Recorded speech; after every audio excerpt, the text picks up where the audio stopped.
कौन है आप और अंदर क्या देख रहे हैं? हाँ, वो अपने पति से मिलने आई थी। क्या नाम है आपके पति का? केशव। केशव। तो ऐसे ताक झांक करने की क्या जरूरत है? जाइए अंदर जाके लंच दे आइए। अरे नहीं साहब, अगर अंदर गई तो बहुत डांटेंगे वो मुझे।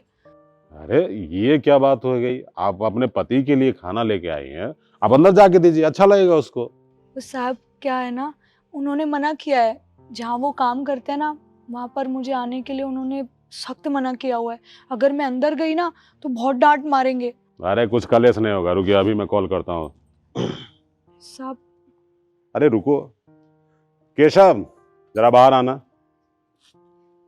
आ रहा है अभी। बहुत गुस्सा करेंगे, आपने खामा का फोन कर दिया। अरे गुस्सा नहीं करेगा मेरे सामने। जी सर। तुम्हारी पत्नी आई है खाना लेके। तुम यहाँ? अरे तुम यहाँ पर क्या कर रही हो? मैंने तुमसे मना किया था ना कि मेरे ऑफिस के आसपास भी मत दिखना। वो क्या है ना, आप सुबह खाना नहीं खा के आए थे तो आपका खाना देने आई थी, बस ले लीजिए, मैं चली जाती हूँ। अरे तो तुम्हें पता नहीं है क्या, मैं बाहर से भी खाना खा लेता हूँ और वैसे भी घर का खाना नहीं खाऊंगा तो कुछ नहीं होगा मुझे, समझे तुम? मैं बाहर से खा लूंगा खाना, जाओ तुम यहाँ से। देखिए, बाहर का खाना क्यों खाना है, आपका पेट खराब हो जाएगा। मैं मानती हूँ हमारी लड़ाई हुई है, आप गुस्से में हैं। गुस्सा खाने पर तो मत निकालिए ना, ये रख लीजिए, मैं जा रही हूँ यहाँ से बस। अरे कैसी पागल औरत हो तुम, तुम्हें पता है ना मुझे तुम्हारे हाथ का खाना बिल्कुल भी पसंद नहीं है, समझी? वो तो मेरी किस्मत फूट गई है जब मेरी तुमसे शादी हो गई। अब एक काम करो, जाओ यहाँ से। एक मिनट केशव जी, ऐसे कौन बात करता है अपनी पत्नी से? अरे आपकी पत्नी इतने प्यार से खाना बना के लाई है, आपको खिलाना चाहते हैं तो खा लेना चाहिए था ना। अरे एक मिनट, आपने ऑफिस में झूठ बोला है कि आप शादीशुदा नहीं बैचलर हैं, तो ये कहाँ से आ गई? क्या बोल रहे हैं ये? आपने झूठ बोला कि आप शादीशुदा नहीं हैं? हाँ तो मैंने कोई गलत काम नहीं किया है।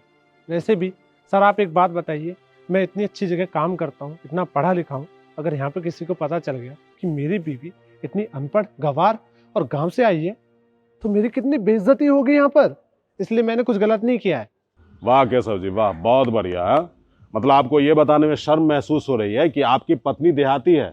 अरे देहाती है तो क्या हुआ, ये लाखों शहरों की लड़की से बहुत अच्छी है जो आपका इतना केयर करती है। नहीं तो शहर की लड़की आज तक किसी का केयर की है, और आपको ये बताने में शर्म महसूस हो रही है। एक मिनट, एक बात बताइए, कल को आप किसी बड़ी कंपनी में जाओगे तब तो ये बताने में शर्म महसूस होगी कि कभी आपने मेरी कंपनी में काम किया था। मतलब मैं भी आपके लिए शर्मिंदा का पात्र हो जाऊंगा कि केशव ने मेरे साथ 10 साल काम किया और आज उसकी नज़र में मेरी कोई इज्जत ही नहीं। देखिए केशव जी, जो आपको इज्जत करे उसे आदर और प्रेम देना चाहिए, क्योंकि हर एक रिश्ते का आधार प्रेम ही होता है, और जिस रिश्ते में प्रेम नहीं है ना उसका कोई आधार नहीं होता है। सर आप बिल्कुल ठीक कह रहे हैं, मुझसे बहुत बड़ी गलती हो गई, आप मुझे माफ़ कर दीजिए।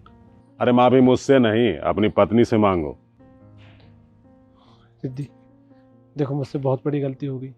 मैं तो ये भूल चुका था कि तुम मुझसे कितना प्यार करती हो, मेरी कितनी केयर करती हो, मेरे साथ हर सुख दुख में तुम ही खड़ी हो, और तुमने कितनी बार मेरी पैसों से भी मदद की है, तुम्हारे पापा ने भी।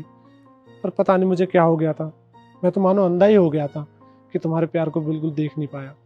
पर अब ऐसा बिल्कुल नहीं होगा, मैं अब तुम्हें वो सारा प्यार दूंगा जिसकी तुम हकदार हो। वैसे आपकी पत्नी गांव से कब आई है?